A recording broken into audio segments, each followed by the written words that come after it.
चलिए देखिए, जैसे कि हम कल एमपी का हिस्ट्री शुरू किया है, पहला वीडियो, और जिसका 2 भाग में हमने 2 वीडियो अपलोड भी किया है, लेकिन हो सकता है उसमें कुछ असुविधा रही थी। लेकिन आज के वीडियो में हम फिर से वहीं से एक नई शुरुआत करेंगे। मतलब ऐसा नहीं कि पुराना पढ़ा दिया उसको फिर से पढ़ेंगे, जो पढ़ा दिया उसके बाद अगली कड़ी के रूप में, जैसे कि हमने एक चार्ट बनाया था पूरा इतिहास को लेकर, कैसे आधे ऐतिहासिक, कैसे प्री हिस्टोरिकल, हिस्टोरिकल, हिस्टोरिकल के बीच में आया था आपका प्रोटो हिस्टोरिकल। ठीक है, तो 3 प्रकार का कालक्रम देखा था, और तीनों प्रकार के कालक्रम में जो हमने देखा था प्री हिस्टोरिकल में हमने देखा कि पाषाण काल, और पाषाण काल से कैसे महापाषाण तक हम पहुंचे थे।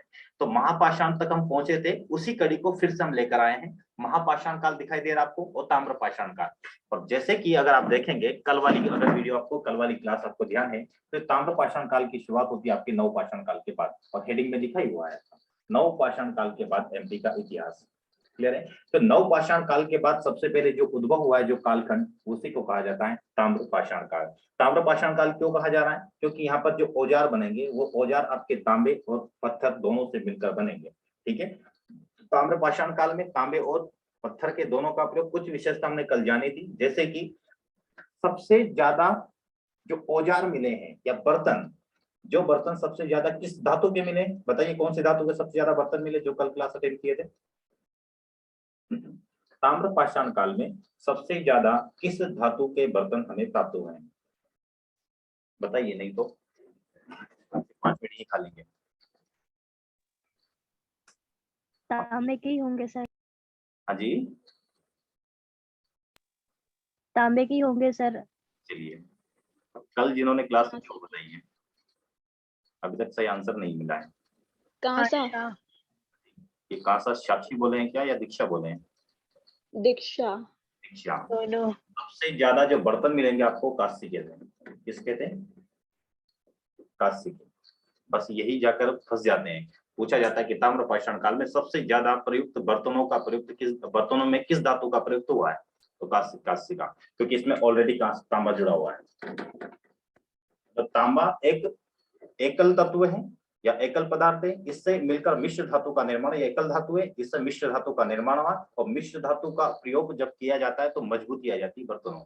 ठीक है, जब अंगूठी बनाई जाती है सोने की रिंग, तो उसको तांबे की, मतलब उसको जो जिंक होता है उससे उसको पिघलाकर उसको भी चिपकाया जाता है, जिससे उसकी मजबूती और बढ़ जाती है। तो मिश्र धातु की मजबूती बढ़ती है मिश्र धातु का मिक्सचर से।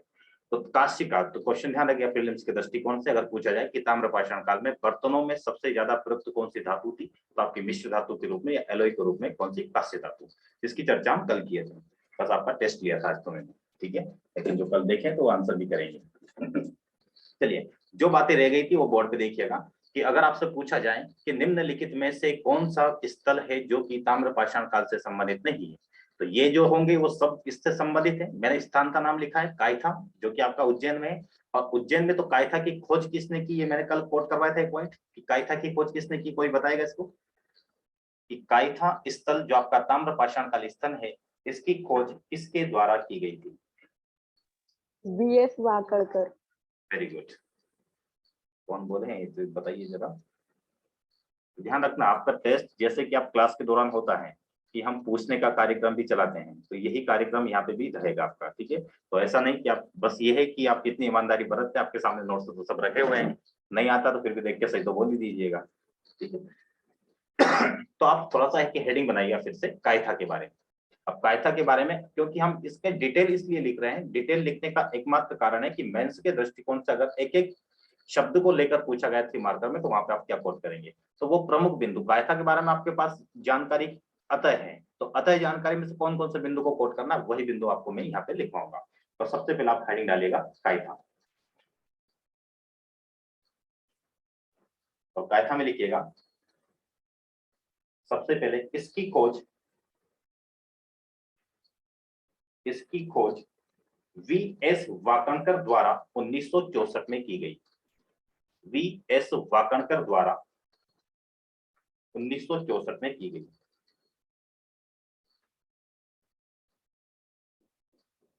अगर बोलने में कुछ और सुन लेते तो लिख भी देते हैं।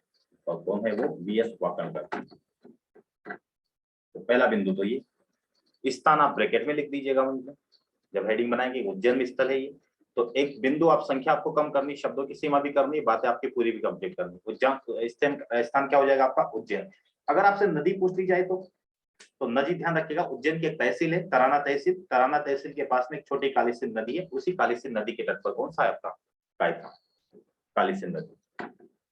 तो कौन सी नदी? छोटी काली सिंध।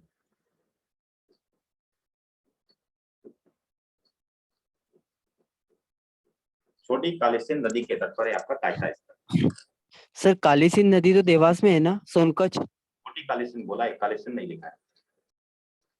कौन सी नदी? काली सिंध की भी छोटी वाली है, वो वाली काली सिंध की नहीं जो देवास वाली। तो ऐसा तो नहीं जो जहां से निकलती है यहाँ से नहीं जाती होगी। और ये कायथा का आपका उज्जैन में है, और आपने किसका बोला अभी? देवास का, यही बोल रहे ना? Yes sir. क्या देवास से होकर नहीं जाएगी? सॉरी, वो क्या उज्जैन से होकर नहीं जाएगी क्या? कि बस देवास से उद्गम नहीं होगा, सर, समापन हो जाएगा? सर ये छोटी काली सिंध बोला था, ये उसी का भाग है या नहीं, उसी फिर का अलग से? उसी की एक श्रृंखला, मतलब क्या बोलते हैं, एक अपवाहिका है उसकी। ठीक है, तो ठीक है सर। आपको यही याद रखना है कि छोटी काली सिंध नदी के तट पर है, उज्जैन में है, वाकणकर के द्वारा इसकी खोज की जा रही है। ठीक है, और सन भी ध्यान रखना है, सन किस सन में खोज की जा रही है। अब यहाँ पर क्या विशेष प्रमुख विशेषता क्या है वो बिंदु लिखिएगा कि इसे मध्य प्रदेश की प्रथम ताम्र पाषाण कालीन बस्ती माना जाता है। ये सबसे पहला बिंदु, सबसे महत्वपूर्ण बिंदु होगा। क्या लिखेंगे आप? इसे ही मध्य प्रदेश की प्रथम ताम्र पाषाण कालीन बस्ती, प्रथम ताम्र पाषाण कालीन बस्ती, प्रथम ताम्र का पाषाण कालीन बस्ती माना जाता है। अब इतने बिंदु आपको लिखना है सिर्फ। बाकी यहाँ पर और क्या मिला है, जैसे कि आप देखेंगे कि तांबे की चूड़ी मिली है, यहाँ पर तांबे के बर्तन मिले, तांबे की कुल्हाड़ी मिली है, तांबे के पत्थर, तांबे और पत्थर से मिश्रित मतलब तांबे और पत्थर से मिश्रित औजार भी मिले।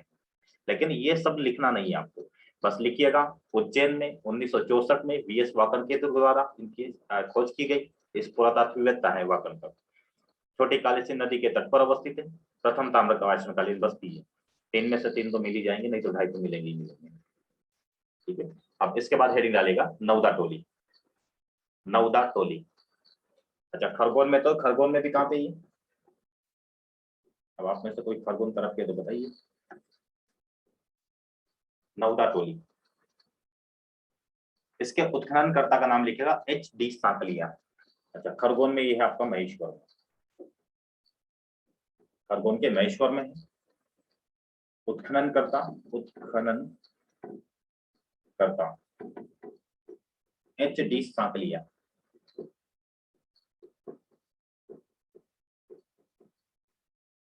उत्खननकर्ता HD सांकलिया, सबके ऊपर बिंदी लगी हुई।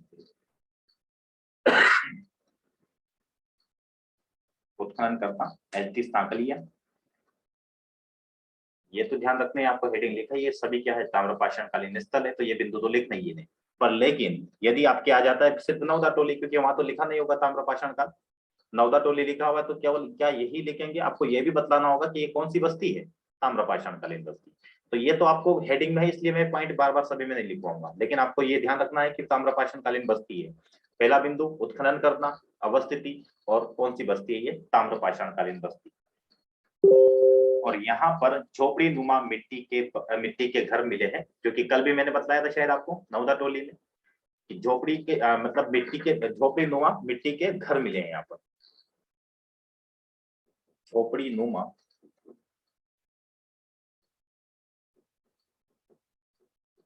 मिट्टी के घर, झोपड़ी नुमा मिट्टी के घर मिले। अब फिर आ जाएगा नागदा। नागदा में हेडिंग डालिएगा, मतलब नागदा हेडिंग डालिएगा। नदी पूछी जाए तो सबसे फेमस नदी मध्य प्रदेश की चंबल नदी।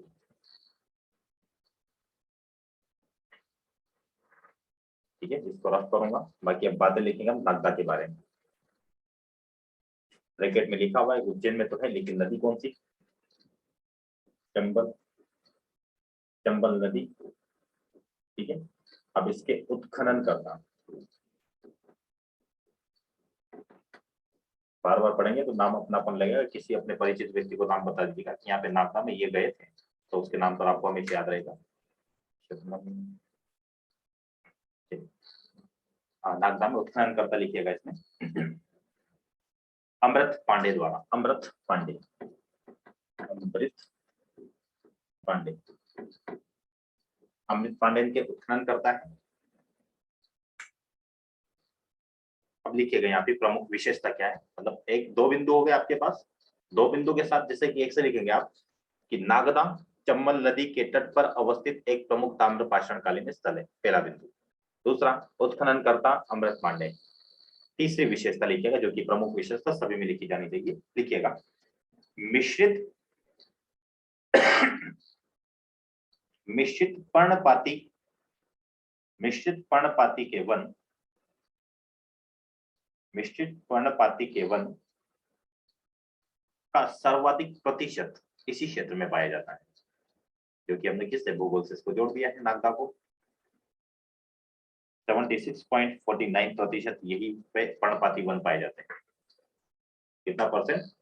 76.49, 76.49 कैसे वन पाए जाते हैं?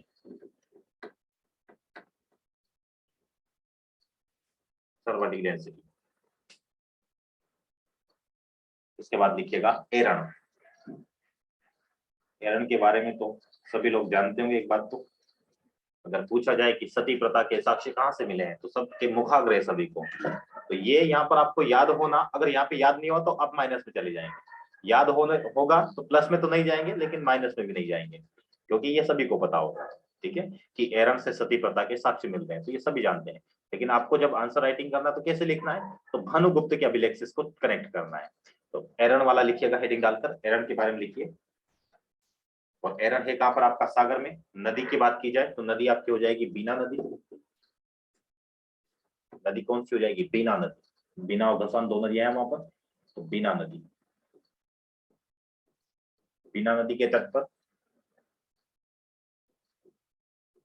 उत्खनन करता, कल पूछेंगे सब आपसे, ठीक है, कि कौन किसके उत्खनन करता है, तो कॉपी खोल के बैठ जाइएगा सामने, लिखिएगा उत्खनन करता है इसमें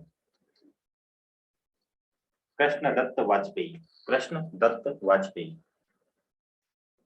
कृष्णदत्त वाजपेयी, कृष्णदत्त वाजपेयी इसके उत्खनन करता है। अच्छा, एरण का प्राचीन नाम कोई बताएंगे क्या होगा इसका?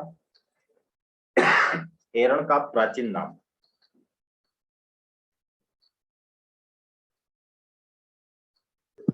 एरिकीण। बोलिए।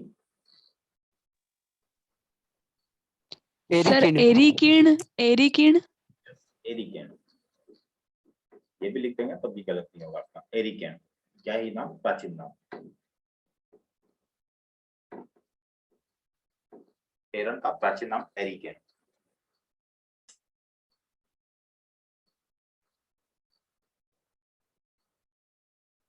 अब इसमें जो सॉरी माफ कीजिएगा, एरण से जो साक्ष्य मिले हैं वो किसके साक्ष्य मिले, वो बिंदु लिखिएगा। साक्ष्य करके एक हेडिंग डालिए, एरण से मिले साक्ष्य, और उसमें लिखिएगा कि भानुगुप्त का एरण अभिलेख, जो एरण अभिलेख है, एरण अभिलेख किसका है? वो भानुगुप्त का। हम पढ़ेंगे आगे चलकर ही।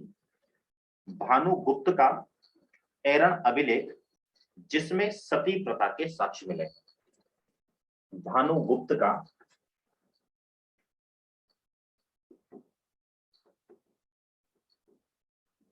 भानुगुप्त का एरण अभिलेख।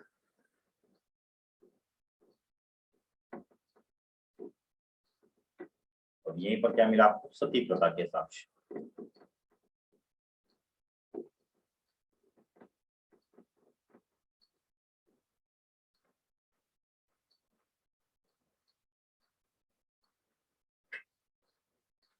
अच्छा, इसके बारे में किसी को अगर कहानी याद है तो मुझे बताइए, हमेशा याद रह जाएगा आपको, क्योंकि ये तो सबको याद रहता सती प्रथा के साक्ष्य मिले, लेकिन यहाँ की एक स्टोरी है, और स्टोरी वो गोपराज से संबंधित है। भानुगुप्त और गोपराज दोनों से संबंधित है। किसी को पता है कहानी? चंचल पता है आपको? No sir. चलिए अंकित आप बताइए, समांत आप बताइए, संध्या को पता जैसे है गोपराज की पत्नी यहाँ सती हो गई थी सर। कौन हो गई थी सती, किसकी पत्नी? सर गोपराज की। गोपराज की पत्नी। और वो गोपराज कौन थे? वो युद्ध लड़ने आए थे। हाँ, युद्ध लड़ने तो आए थे लेकिन वो भानुगुप्त के क्या थे? अमात्य थे। ठीक है, यही कहानी जो इन्होंने बताया, थोड़ा बहुत तो क्लियर कर ही दिया है। तो भानुगुप्त के अमात्य हुआ करते थे गोपराज। ठीक है, तो गोपराज ये किससे युद्ध करने आ गए थे? फिर भानुगुप्त से युद्ध करने आ गए। तो जब भानुगुप्त से युद्ध करने आए तो जो आपकी जो गोपराज है और उसकी पत्नी क्या हो गई थी? सती हो गई थी। इन्होंने कहा ये क्या बेवकूफी है, तो इन्होंने अपने एरन अभिलेख में किसका चर्चा कर दी? सती प्रथा का उल्लेख कर दिया, क्योंकि एक ऐसी घटना देखी है, घटना देखी उसके उपरांत उन्होंने सती प्रथा के बारे में उल्लेख किया है। जब तक देखा नहीं था तब तक मान के चल रहे थे कि ऐसा कुछ होता ही नहीं होगा। तो बस ये ध्यान रखना है, गोपराज का नाम याद रह जाए तो बहुत अच्छी बात है। ये काम आती चीजें आपको अगर आप सागर क्षेत्र से हैं तो। और जब सागर क्षेत्र से इंटरव्यू में जाएंगे तो आपसे पूछा जाएगा कोई अच्छी घटनाक्रम के बारे में बताइए जो आपके क्षेत्र से संबंधित है, तो एरन के बारे में उल्लेख कर दीजिएगा। ज्ञान का ज्ञान हो जाएगा और वो आपका एकदम कॉन्फिडेंस भी हाई लेवल रहेगा एकदम। चलिए अब बेसनगर के बारे में लिखिएगा। लेकिन यहाँ पे एरन से ना दूसर चित्रित दूसरा मृदभान मिले, ये बात लिख देगा, काफी अच्छी बात है। अगर कोट करेंगे 3 मार्कर में तो इसका प्रभाव भी पड़ेगा। तो क्या लिख सकते हैं आप? एरन में एक बिंदु और कोट कीजिएगा, चित्रित दूसर मृदभान।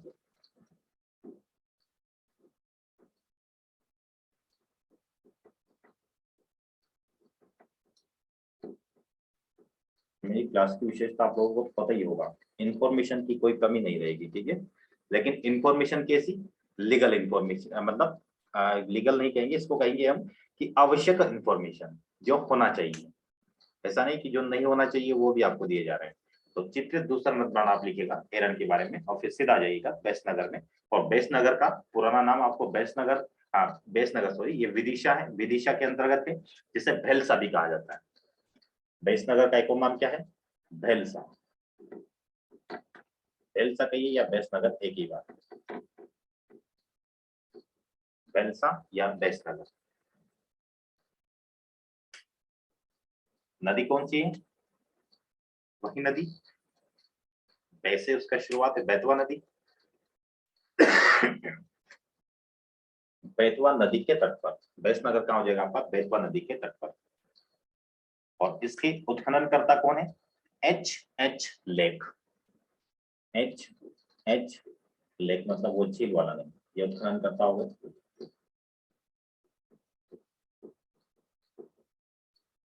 सबसे अच्छी बात है कि एक आध उत्खननकर्ता पूछ लेना चाहिए एग्जाम में। तो बैसनगर के जहां पर उत्खननकर्ता मिलेंगे आपको एच लेक, यहाँ पे लिखिएगा। एक प्रमुख खास विशेषता देखिएगी इसकी, इस स्थल से, कौन से स्थल से? बैसनगर स्थल से। बाकी ये चर्चा मत कर दीजिएगा कि आप किसने क्या शादी की थी। ठीक है, ये शादी वाली चर्चा हम आगे करेंगे।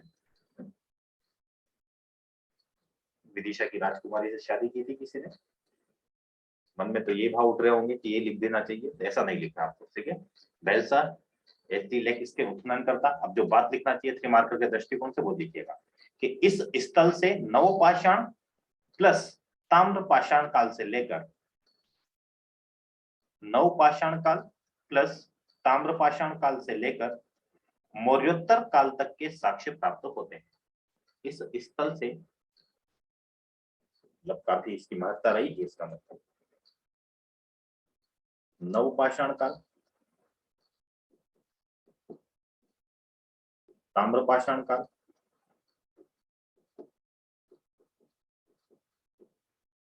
से जाकर कहां तक चले जाएंगे? मौर्योत्तर काल। मौर्योत्तर जो कि आपका ब्राह्मण काल शुरू हो जाता है इसके बाद। ठीक है, ब्राह्मण काल शुरू होता है, शुंग कण्व सातवाहन वंश आ जाता है आपके। तो शुंग वंश, सातवाहन वंश, कण्व वंश, वही तक आपको क्या मिलेगा? बेसनगर की, जो बेसनगर के साक्ष्य प्राप्त होंगे या बेसनगर से इन कालों के साक्ष्य प्राप्त होंगे बेसनगर स्थल से। अब आखिरी बचा था आपका शायद 6 नंबर मैंने लिखा था, आप लोगों ने लिखा होगा आवरा के बारे में, मतलब आवरा नाम लिखा होगा, जो कि आपका ये मंदसौर में है, ताम्रपाषाण कालीन स्थल है। बस आपको यहाँ पे उत्खनन करता कुछ नाम नहीं लिखना, यहाँ पे ध्यान रखना है सिर्फ कि रोम सभ्यता से संपर्क के साक्ष्य मिलते हैं यहाँ पर। इसके बारे में आवरा, आवरा जो कि आपका छठा स्थल है, ताम्रपाषाण कालीन स्थल है ये। और ताम्रपाषाण स्थल है कहां पर? ये मंदसौर में, मंदसौर में ताम्रपाषाण कालीन ताम्रपाषाण कालीन स्थल। और यहाँ का प्रमुख विशेषता क्या हो जाएगी? रोम सभ्यता से संपर्क के साक्ष्य मिले। रोम सभ्यता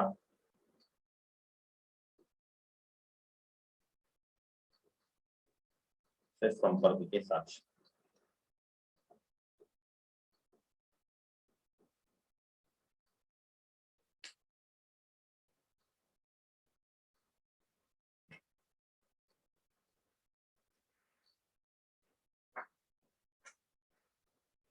ठीक है, और अब आ जाइएगा महापाषाण काल के अंतर्गत।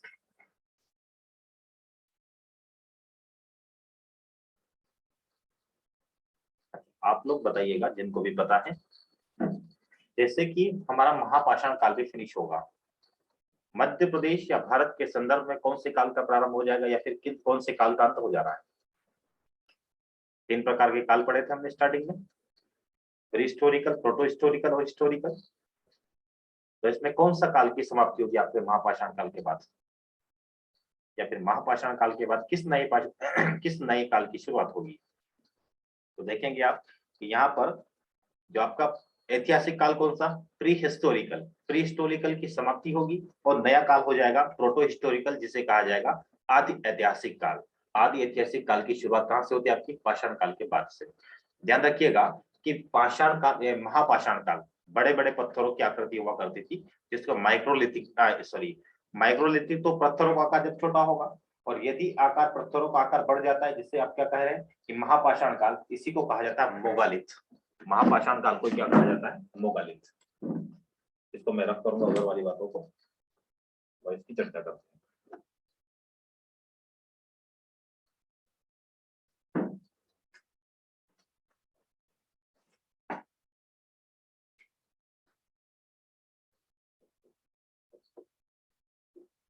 तो यही शब्द आ जाए मोगालिथ क्या है। तो मोगालिथ के बारे में 2 लाइनें लिख तो आना चाहिए आपको। सबसे पहली बात कि महापाषाण काल के साक्ष्य जो मिले हैं, सबसे ज्यादा साक्ष्य कहां से मिले? दक्षिण भारत से। तो फिर एमपी में क्यों पढ़ा जा रहा है? इसका मतलब एमपी में भी मिले इसके साक्ष्य। कहां से? रीवा और सिवनी, साथ में अगर ध्यान रखना है तो मुरैना से भी मिले। लेकिन सबसे महत्वपूर्ण जिले याद रखना है, सिवनी और रीवा। यदि सिवनी रीवा विकल्प में ना हो, यदि आपको ये ध्यान ना आ रहा हो, तो मुरैना ग्वालियर भी, मुरैना ग्वालियर।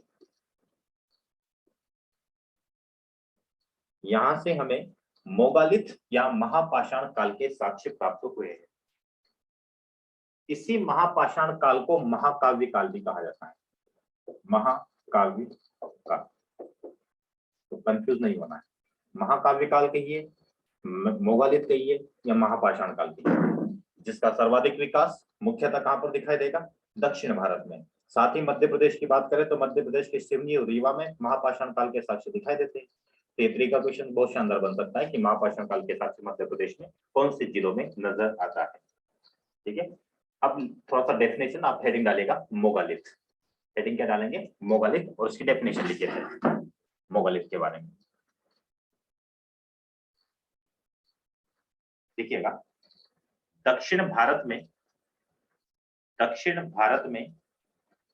विशाल पाषाण खंडों से बनी हुई, विशाल पाषाण खंडों से दक्षिण भारत में विशाल पाषाण खंडों से बनी हुई कुछ समाधियां प्राप्त होती हैं। बनी हुई कुछ समाधियां प्राप्त होती हैं, जिन्हें मोगालिथ के नाम से जाना जाता है। प्रोनाउंसिएशन हो सकता है मेगालिथ मिले आपको कहीं पर, जिन्हें मोगालिथ के नाम से जाना जाता है।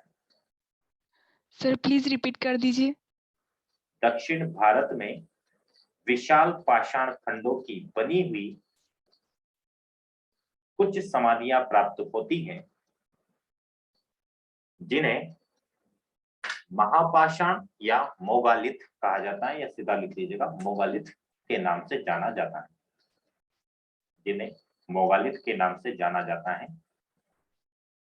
और जिस काल में इसका निर्माण हुआ है उसे क्या कहा जाएगा, मोगालित काल या फिर महापाषाण काल।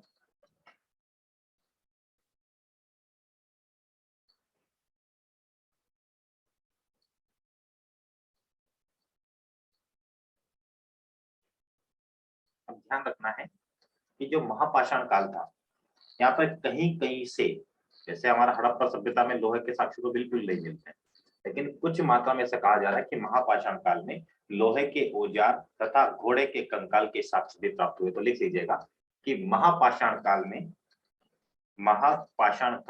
कब्र से ठीक है, कब्रों से लोहे के औजार एवं घोड़े के कंकाल प्राप्त हुए।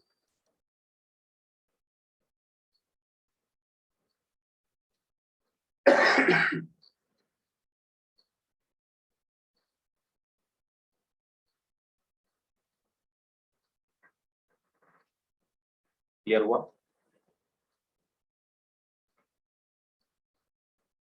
अब नया हेडिंग जो है होगा आपका, अब सबसे बड़ी बात तो ये है कि थोड़ा सा आज हम ब्रेक लेंगे। आज इसका वीडियो एक रखेंगे और कल जरूर हम एमपी के वीडियो को 1 घंटा पढ़ेंगे। लोक प्रशासन वाले को भी अगर होगा संभव तो 1 घंटा उसको भी पढ़ेंगे, 1 घंटा इसको भी पढ़ेंगे, ठीक है। लेकिन आज थोड़ा सा गला थोड़ा सा साथ नहीं दे रहा है, पता नहीं क्यों नहीं दे रहा है। वैसे हमने तो पूरी कोशिश की है, लेकिन उसके बावजूद अगर साथ नहीं दे रहा है तो मैं थोड़ा सा ब्रेक लेना चाहूंगा। ब्रेक का मतलब ये है कि हम कल ही पढ़ेंगे एमपी को, और नए टॉपिक के साथ जिसकी हेडिंग में बनाकर जाऊंगा। आप लोग को पढ़ के आना होगा। और हेडिंग क्या है उसकी, कि मध्य प्रदेश में आदि ऐतिहासिक काल। सोच रहे होंगे कि क्या पढ़ा दिया, बस इतना सा पढ़ाया है। इतना सा नहीं, कई सारा पढ़ाएंगे, ठीक है, चिंता ना करिए। मध्य प्रदेश में आद्य ऐतिहासिक काल। अगर ये सिलेबस चेंज नहीं होता तो इतना विस्तार से एमपी का हिस्ट्री नहीं पढ़ना पड़ता। आद्य ऐतिहासिक काल में कौन कौन सी चीजें हम पढ़ेंगे, जैसे कौन कौन सी आती है ये चीजें। अगर मध्य प्रदेश यहाँ नहीं लिखा होता तो हमें हड़प्पा सभ्यता पढ़ना पड़ता, वैदिक सभ्यता पढ़ना पड़ता, दोनों सभ्यता इसके अंतर्गत आती है। लेकिन हमें मध्य प्रदेश के संदर्भ में सिर्फ क्या पढ़ना है, वैदिक सभ्यता, वैदिक सभ्यता। और वैदिक सभ्यता दो प्रकार से, ये दो वर्गों में। पहली आपकी हो जाएगी ऋग्वैदिक काल, और एक हो जाएगा आपका उत्तर वैदिक का। तो इन दोनों टॉपिक की हम कल चर्चा करेंगे। दोनों को फिनिश करके सीधा हमारा नया टॉपिक शुरू होगा, जिसको मैं यहाँ पे मेंशन कर रहा हूँ, जो कि होगा आपका महाजनपद काल। पहले जनपद काल आता है, फिर महाजनपद काल। तो पूरा बड़ा हेडिंग लिखेंगे महाजनपद काल। जब महाजनपद काल पढ़ेंगे तो महाजनपद मध्य प्रदेश में से तो 2 दिखाई देते हैं। कौन कौन से, अवंती और एक कौन सा आपका चेदी। इन दोनों के बारे में चर्चा करेंगे। लेकिन जो टोटल आपके जनपद रहे हैं कितने, सॉरी 12 कितने जनपद रहे हैं, 16 की 12, 16 16 2 थे 16 16 में से 14, और ऐसे वर्गीकरण था। जो 14 थे आपके, मतलब 2 जो थे सर लोकतंत्रात्मक, 15 एक तरफ थे, एक आसमाक अलग थी।